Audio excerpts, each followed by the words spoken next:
Does birth order matter? Maybe. Hi, everybody. My name is Greg Hancock, and along with my middle child friend Patrick Curran, we make up Quantitude. In today's In the Wild episode, we turn our Quantitude loose on the premise that birth order has an effect on, well, darn near everything, but especially personality. And we talk about what issues we'd need to have addressed in order for us to be able to evaluate whether or not that's a reasonable claim. We hope you enjoyed today's episode of Quantitude in the Wild.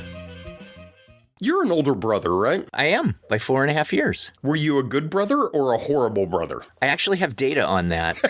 Of course you do. Yeah. Because as firstborn and oldest, you're the overachiever, right? Tell us about your so-called data. I'll send you a link to the charts that I've made. I don't know, it was a couple of years ago on April 10th. And I know it was on April 10th because every year on April 10th here in the U.S., it's National Siblings Day. I had a voicemail from my brother. I don't still have it. I wish I did because I would play it for you. But it said something like, hey, I just wanted to wish you a happy National Siblings Day. And just to remind you that you were a shitty big brother. And that was it. It's so sweet he was thinking of you. I know. I'm touched. He's not wrong. To be fair, he's not wrong. Because we had a single dad for much of our growing up, I think I felt like I had to assume some kind of parental role. So I bossed him around all the time. I would go check on his room to see how clean it was and yell at him to clean it. I was also much bigger than he was. 4.5 years is a lot. He probably weighed half of what I weighed. So I could grab him by the foot and hold him upside down, which is what I assume a mom would have done if she'd been in the household. But a mom probably wouldn't pin him down on his back and dangle spit. Yeah, but I gotta tell you, I'm an older brother, but also a younger brother because I'm the middle of three. And the dangling spit thing, there's a federal law that you have to do that. Oh, okay. If you're an older brother, because I did exactly that.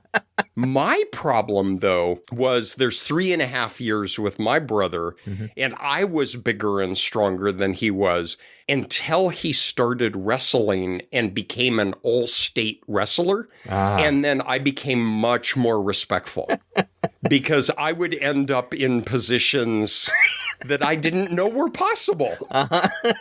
One thing I love, and it's what we're going to talk about today, is how much fun it is to think about birth order and about siblings and about impact of siblings on yourself, your impact on others. This goes back. Are you ready for this? One of the earliest people who wrote about this was Galton. Oh. But I got to tell you, it's actually a big thing on social media right now. This older sister resentment kind of thing. I don't know if any of you out there have heard this or are part of this or have sent one of these to your older sister. A New York Times article entitled Why Your Big Sister Resents You has eldest sisters and their loved ones buzzing, citing viral content like this post on X asking, are you happy or are you the oldest sibling and also a girl? There's the classic stereotypes of firstborn kids. They're reliable and they're organized and they're high achieving. Check. The middle kids, they're sociable, they're rebellious, they're often overlooked. And then the youngest kids are charming and manipulative and risk-taking. All right, so everybody knows this. All right, now here's the funny thing. They're total stereotypes. They're totally unfounded. That's exactly the three of us in my family. I mean, exactly. My older sister was academic All-American, Harvard grad, executive vice president of the San Francisco Federal Reserve. She passed away much, much earlier than she should have. At the memorial service, I sat next to Janet Yellen. Wow. So that's my sister. My younger brother, who has done back backcountry search and rescue, skiing. He went out with a team to shoot mortars at mountainsides to trigger avalanches. The weekend after he graduated college, he hitchhiked to Alaska, worked on a salmon fishing boat, used all his money and flew to Japan and worked in a conversation bar. And he lived outside the country for a decade, including a stint where he hitchhiked up nearly the entire length of the African continent. And then here I am, mostly just displacing air. You have to water me occasionally and turn me to the light, but I just am kind of there. That's not true. You fit some lines to data that curve a little bit. I try to avoid curves because those are really hard to interpret. So I see all the social media stuff on this too, right? And it pops up all the time. One of the challenging things I find, and you sort of alluded to it when you said these things fit your family to a T, it's that we all have experience with this. We have beliefs about it. And one of the challenges is that if someone says something or I see one of these headlines, I'm like, yep, that's exactly right. It has this sort of folk gravitas to it that I feel like I'm very familiar with this and that I don't even need research, right? Because I've got a sibling. Well, fortunately, boy, do we have research for you. Okay. Again, being an In the Wild episode, or as I keep advocating for, but we don't know how to spell it, it's a maybe episode. And Greg won't let me because it won't fit on the artwork. That's right. Too many M's. There are hundreds of papers and books and documentaries. And I just went to the New York Times because I kind of feel like if you hit that as you're in the big leagues. Here's the headline: Spacing of siblings strongly linked to success in life. Firstborns have higher proportion of successes and they tend to have higher IQs, are overrepresented in lists of who's who. Okay, which I think more is a test of gullibility than anything. This one is my favorite. In a large study that could settle more than half a century of scientific debate. So it's like, oh, well, that's handy. Yeah. They found this difference in an IQ test. And it says the difference may not sound like much, but experts say it could be the tipping point for some people. The difference between a high B and a low A that in turn can have a cumulative effect that could mean the difference between admissions to an elite private liberal arts college or a less exclusive public one. Colorado. Colorado, Maryland, Sorry. North Carolina. I just want to support the idea that there are intelligence differences between older siblings and younger siblings. Your brother listens to this, doesn't he? If he can figure out how a podcast works, sure. I used to tell Chris when we were growing up that the biology of having children is such that every time a mother has a child, she has to give half her brain to the kid so that by the time you get to the second kid, she's already working with just giving you a quarter of her brain. So just biologically, there have to be intelligence differences there. I completely agree with you that you were a horrible older brother. So I think we're in agreement on that. Excellent. But here's one of my favorites. There is a published study that indicates that younger born are more likely to steal bases in Major League Baseball than older born because it's a risk-taking behavior. What? Okay, this is where I call bullshit. That should be the title. Quantitude calls bullshit. Bullshit. In baseball, rarely, if ever, does the runner on base decide to steal a base or not. The manager sends in a signal to tell the runner what to do. Now, there are exceptions to that. There's some very famous stories about Ricky Henderson, who was one of the greatest base stealers in the history of baseball. He would have a hold put on him and get angrier and angrier on base because he wanted to steal but wasn't allowed to. Ricky is in spring training when LaRussa puts the hold sign on. You just see Ricky wants to steal a bat. Ricky's getting pissed, you know. And I'm egging him on. I'm just egging him on. About 2 or 3 pitches later, he goes, oh, hell, thrill. He goes, Ricky gone. And so if you're going to look for birth order, it should be of the managers who decide, not on the baseball runners. Here's where I know this is a serious topic, is when you hit The Onion. It's a satirical newspaper. If you don't know about The Onion, you are not living the best of your life. There's an article in there with the headline, "Excited parents inform only child he's going to have a little competitor for their love and attention." That's the gist of a lot of this, right? When you were born, you had your moment in the sun. It was only you. You had 4.5 years, and then your brother came along and just ruined it all. Completely. And now there's less attention. There's less finances. The parents learned from you. I have twins. I would put together the first crib and end up with 5 extra bolts. And then I would put together the second crib and use all the bolts that I was supposed to. And then I would quietly throw the 5 extra ones away and figure they couldn't be that important. The same thing happens with your brother. Is your dad was like, oh boy, I'm not going to make that mistake again. Here's the fun part for today. Every one of us listening has an opinion on this. Yeah. Because even if you're an only child, you have no competitors for your family's love and attention. I think we should have some fun and apply our quantitude to it. But to do that, we need a premise. So, Mr. Hyper-organized, overachieving, kind of mean older brother, what would you say the premise is? I'll give it a start, and you might not like it, but what it sounds like the claim is birth order has a causal influence on certain outcomes. Pretty much everything, if you read the literature. I mean, it is a laundry list. I actually think why it's in part so popular on social media right now is it's a really handy excuse for why maybe you're not doing what you want to be doing, or why you're not happier than you are, or why you don't have a better job, is it's because of you, Greg Hancock. You mean because I'm an older sibling? Yeah, and you ruined it for your younger brother. That's why he's taller than I am, makes more money than I do. Yeah, but he's terrified of spit for some reason.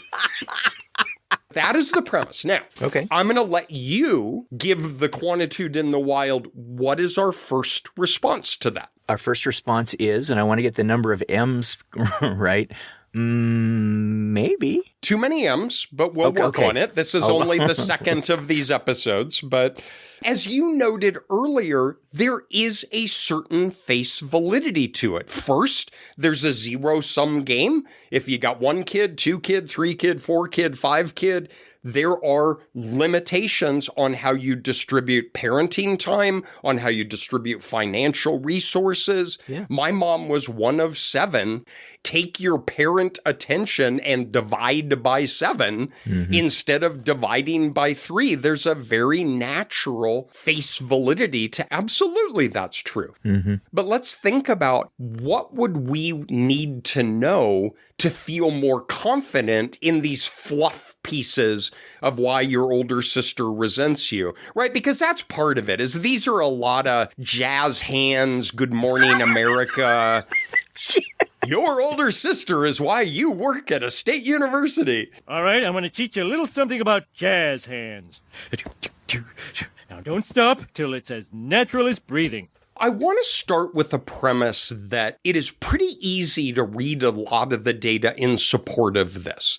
Bauer and I teach a multi-level modeling class. We have a data set that was shared with us by some researchers who did a paper on this topic. But very briefly, it's from the National Longitudinal Survey of Youth. It's a very large sample. It has several thousand kids in it that are nested within families. There are birth orders that are first, second, third, or fourth. And then there's a standardized math test. And if you just do a crazy simple histogram of what is the mean and the confidence interval for all of the firstborns, all of the second, all of the third, all of the fourth, it's like the Matterhorn dropping off. Is firstborn is unambiguously the highest. there is a big drop to the second, a big drop to the third, and a big drop to the fourth. I am extraordinarily sympathetic of the draw to look at that and say, see, fourth born are significantly lower than third and second and first, and obviously there's a birth order effect. Jazz hands. Maybe. Let's think about that.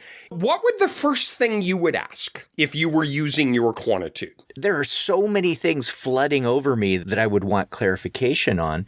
One of the first ones might be, what kind of outcome are we talking about? Do we want to focus on a specific outcome? Because maybe there are birth order effects, but are we talking about cognitive things? Are we talking about personality things? So I'd really want some clarification on what kind of outcomes we're focusing on. I think that's one of the biggest challenges of this literature. If you navigate out in these hundreds of papers, they're just laundry lists of academic prestige, GPA, salary, years of education. And then part of the big focus is on personality, the big five. I'm going to give you permission to give me crap, because I was very anti-acronym when we were talking before. So everybody, here's today's acronym. The big five, the acronym is OCEAN. Openness, conscientiousness, extroversion, agreeableness, and neuroticism. Okay. And I would say the lion's share of the discussion about birth order has been on personality development, because we could almost think about that a bit as a mediator. If your birth order is dictating that you're more open to new experiences and more impulsive and more whatever, then you're more likely to be an astronaut. Let's not talk about like what your denominator is of how many astronauts there's actually been. So how about this? For the discussion right now, let's just say the outcome is on personality, however you choose to define that. All right. So the first question then was, what kind of outcome are we talking about for us to understand this? Let me add a second question that drills into that a little bit more deeply, and that is, if we're going to focus on personality, you and I worry about measurement issues all the time. I would say, okay, so how are you going to measure those kinds of outcomes? And I think that's not a trivial matter, because you're talking about kids of different ages, right? And measuring something that you have to compare there. There's a century of work on what is personality, how do you measure personality, and we're not even going to scratch the surface of that. Okay. That is not my area of expertise, and that's not the point of this conversation, but let's just take it as a given that we need some clearly defined outcome from personality domain, and the big five is as good a place to start as any. Now, somewhere out there, somebody's yelling at their steering wheel, and that's fine. I can live with that. But just know that we recognize that there are many, many different ways of thinking about this, many, many different ways of measuring it. So when your heavily armed and mildly drunk brother-in-law says, well, you're just that way because you're the youngest, we can say, okay, he's talking about personality. That's why. The second point, though, I think is crazy important that you're raising, and that's the age difference, right? Because when you look at this, a lot of the fun of Quantitude in the wild for me is alternative hypotheses, right? That's one of the most fun things of our day job. Absolutely. A lot of this research, not all of it, obviously, but a lot of it focuses on children. And so you have firstborn, secondborn, thirdborn, fourthborn. All right, there is a confound that is baked into those data, which is the firstborn is identified as being more mature. Well, they're older. Duh. You know. And if you were a firstborn, you'd understand that. And if not, your sibling will happily dangle a spit rope over you while pinning you to the ground. But that's insanely important.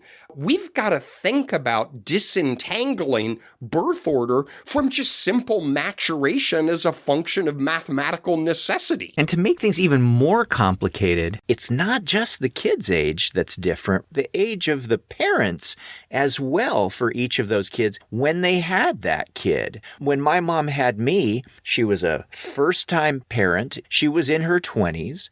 When she had my brother, she was older. I'm going to go 4.5 years. Okay. I mean, it's just a guess. Dang, you're good.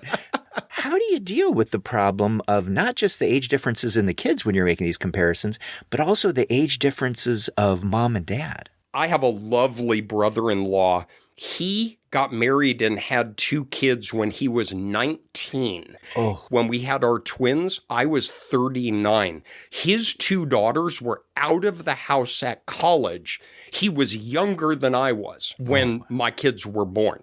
We skipped an entire generation. And he and I would have nice conversations on the back deck. Would you prefer, as a new parent, youth or money? Because he had youth and no money. Right. And I did not have youth. And I was able to go into Babies R Us and just say, I'll take 2 of that, 2 of that, 2 of that. Yeah. My question, I think, is where the fun starts to really begin. What is the hypothesized causal mechanism? Right? We are unambiguously inferring cause here. Your birth order, in part, causes your personality. All right, we're talking baked in characteristics here of the individual. It's not just if you're an astronaut or not. It's not just if you steal second base or not. It is the very nature of who you are. So what the hell do you mean that being third born causes the very kind of person you are? What is the claim that the mechanisms are that are operating? Oh, they're infinite. Okay. It's just everything that you could possibly come up with. And indeed, to the point where, as a scientist, my eyes started to twitch because it started getting into a theoretical model, using air quotes, that can't be refuted, right? That's one of the arguments of why psychoanalysis is not a true theory, because it literally can't be refuted. And so if you think about Karl Popper's strong falsification, you have a theory, you generate a hypothesis, and Popper's phrase, we need to put our theories in mortal risk in a daily basis. When you start reading some of this stuff, it can account for anything. If you have a larger family, you have more kids, well, some people argue, parents learn with each kid and they get better and better. That's why there are these particular outcomes. But then there are others who argue the absolute opposite, is as each kid comes into the family, it dilutes the resources, it dilutes the attention, and then that's why you get a negative. There's another one, more and more siblings, people talk about it diluting the intellectual environment of the home. The parent can't read as much to the kid. The parent can't sit and help with homework as much. But then there's another one that argues, well, older siblings can act as tutors, right, and they can help. And so that's a benefit. So I don't think there is a good articulated causal mechanism. Going back to a point we made prior, these do have face validity. I could envision a family where older sibs are tutors to the younger sibs. Yeah. Do you know how I tutored my younger brother? I was his main provider of beer in high school. Because in Colorado, back in the day, drinking age was 18. I was buying beer for my brother every weekend. That was my tutoring influence on him. This starts making you think about moderators, right? Yeah. One of the problems I feel like with this literature is there's this up and down, is there a birth order effect or not? And anytime you start getting into that neck of the woods, you know you're just spinning your wheels. Because the question really should be, under what kind of conditions, in what kind of family, for what type of child, is there a birth order effect? We could imagine cultural context, right? It might be the case in some cultures, there are very different roles that parents have, that siblings have. In order for me to understand whether or not there is a birth order effect, I say using causal language, I really just would have to know a whole lot more about the context. There's a whole area of research on gender proportion. Are you a biological boy among all boys, or are you the same biological boy where you have sisters? And then one that I think is crazy important is the quality of the relationship among the siblings. Are you very close? Is it adversarial? Are you a bit distant? But could I share the one that makes my eye twitch the most? switched. Oh, yeah, please. Almost exclusively up to this point, we've been talking about within family dynamics. Yeah. It's all about limited resources, attention, learning as you go, all within dynamics. What you find, a huge proportion, and yet again, not all, but a massive proportion are all based on between subjects data. That is, they get an independent sample and they say, well, what's your biological sex? What's your age? What's your birth order? What's your SES? How many years did you have in education? And then all of the analyses are actually confounding the within family dynamics and between family dynamics because you are not looking at the other siblings that you have in that same family. Let's think about what is the kind of family who would have 2 kids. What are characteristics of that? And remember, everybody, these are just on average. But on average, what are the characteristics of a family who has 2 kids? What are the characteristics of family who have 6 kids? I come from a huge family on my mom's side. Mm-hmm. I have 42 first cousins. I do. Wow. We have some fun summer vacations when I was a kid. Uh-huh. When you have 7 kids and they have 7 kids, is you're off to the races. And you're buying beer for all of them, apparently. Oh my God, you should see the beer coolers because this is in Wisconsin and Pabst Blue Ribbon. Evidently, you can buy it by the pallet in Wisconsin, but I drank a lot of Pabst Blue Ribbon when I was at these family things. For the real taste of beer, Pabst is the place.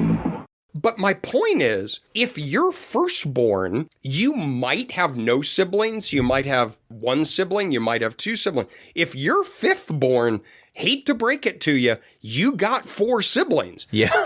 Right? Mathematical necessity. You have to. So go back to that histogram I described of mass scores on firstborn, secondborn, thirdborn, fourthborn.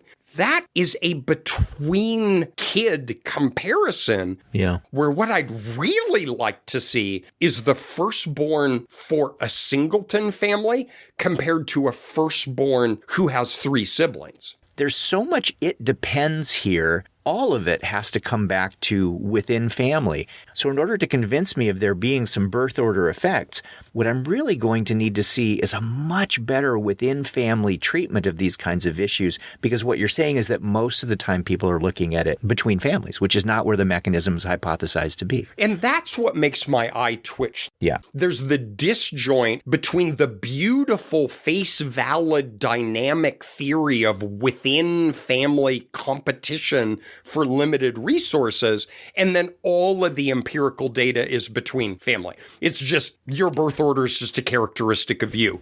And it's irrelevant, ironically irrelevant, what your other sibs were doing, their characteristics, your quality of the relationship, or things like that. Wow. I think that's a really good question to ask is, if we're going to bring data to bear on this, are we looking at this with multiple siblings nested within family and examining not only characteristics of the target child and characteristics of the sibling, but characteristics of the family unit itself? Let me put you on the spot and ask you, if you had free reign and you could design a study that would try to get at birth order effects, how would you design that study? As a firstborn, you are so controlling. I am so sympathetic to your younger brother. I'm sorry, Chris. I am going to be the rebellious middle child. Okay. And I'm going to say, I don't know if we can. Ooh. We want to infer a causal mechanism. Yeah. And we are, by definition, shackled to passive observation. We cannot randomly assign family size. We cannot randomly assign birth order. Mm-hmm. I am not sure I could, even in fantasy land, come up with a study that would give me a really strong sense of what proportion of a kid's personality is causally determined by the order of their birth. It really does sound like such a messy, messy problem. I don't see a way to resolve it. And I'm a firstborn. But having just said that, this is why they pay us the big bucks, right? What? Yeah, What? no, that doesn't sound right. I was talking to a buddy of mine who is a major person in the field at a major university in the country, and he got a letter that congratulated him on his 0.8% raise. Yay! 0.8%. He said that at the end of the year, he was going to go to Chipotle, but he couldn't get the guacamole. But anyway, why did my buddy deserve a 0.8% raise? Is because we don't give up on stuff like this. No, we don't have randomization and experimental control. But what I would like to see in a magical study is to simply represent a lot of what we were just talking about. Mm-hmm. What is your causal theory? And from that, what is your testable hypothesis? And then have adequate measurements on the child, on the sibling, and on the family unit that would allow us to parse apart these within family, between family differences, and then try to understand what inevitably are a boatload of moderators, so that at the end of the day, we could say, for what kind of child, in what kind of family, in what kind of culture would this have a positive or a negative effect? Okay, so then if the goal of these episodes is for us to use our quantitude to come up with these questions, here are the kinds of questions that I've got based on this episode.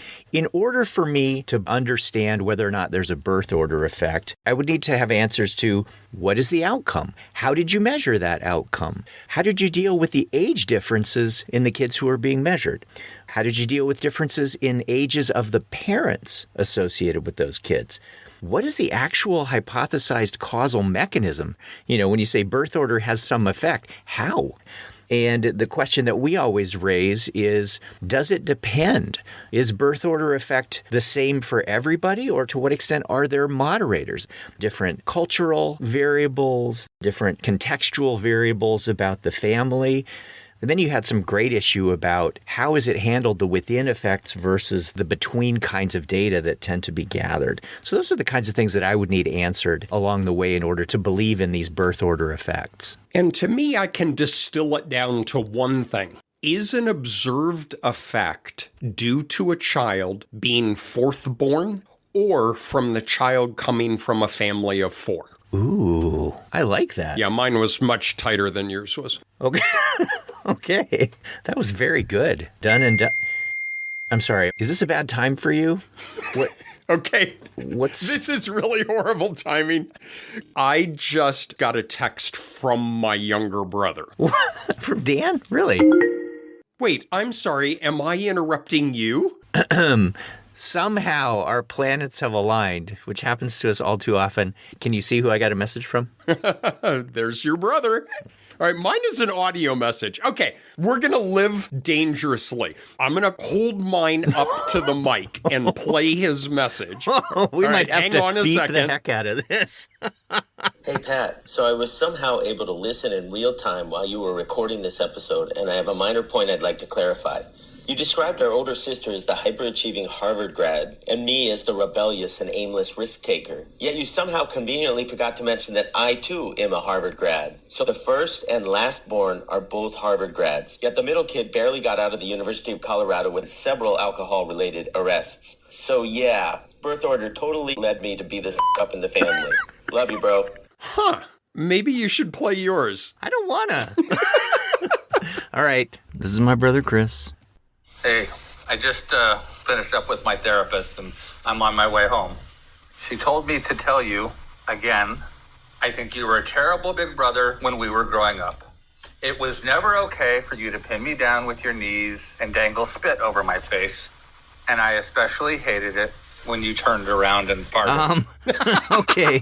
I think that's enough. Huh. On that note, I think we're just going to wrap up. All right, then. Take care, everybody. Take care. Thanks so much for joining us. You can subscribe to Quantitude on Apple Podcasts, Spotify, or wherever you go for things that most aggravate your older sister. You can follow us on X, Blue Sky, or Instagram. We are at QuantitudePod. Or visit our website, quantitudepod.org, where you can leave us a message, find playlists, show notes, class syllabi, and other fun stuff. Finally, get cool Quantitude merch like mugs, stickers, and notebooks from redbubble.com, where all proceeds from non-bootleg authorized products go to donorschoose.org to help support low-income schools. You have been listening to Quantitude, the podcast that was born in whatever order that makes it least likely to be listed in the who's who of podcasts.